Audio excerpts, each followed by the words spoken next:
Som I kan se, så er jeg i Spektrum i Vejle, og jeg er til kørestolsrugby.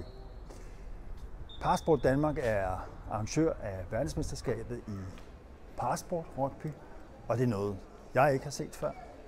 Og Sponsormatic Pro-Sign, nu i dag i rødt, har fået til opgave at bistå Parasport Danmark med at opsætte LED-bander i forskellige afskygninger. Som du kan se her, så er der kamp her mellem Japan og Brasilien, og det går ikke stille for sig. Og bag mig kan I se her en simpel installation af LED-bander. Kampene bliver sendt faktisk til hele verden, så derfor er det vigtigt, at kvaliteten er i orden, og framerates er højt som muligt, og farverne står rigtigt. Og det har vi så koordineret med OB-vognen, som er over bag den store hal. Bag mig ser vi nogle af VM's profiler. Der har vi Batman fra Australien, og vi har Mark Peters fra Danmark.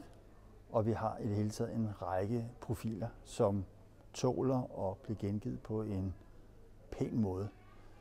Her har vi så valgt at lave et samarbejde med en anerkendt sportsfotograf, hvor vi så uploader billederne til skærmene, og hvor man så kan få et indtryk af, hvad der egentlig sker og er sket i løbet af hele det her VM.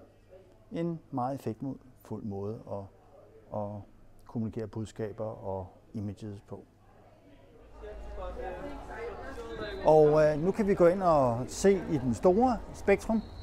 Der er et topopgør mellem Schweiz og Tyskland. Og det ser sådan her ud her. Går vi ned og kigger. Der har vi opsat 35 meter LED. Og kampene her sendes også til hele verden.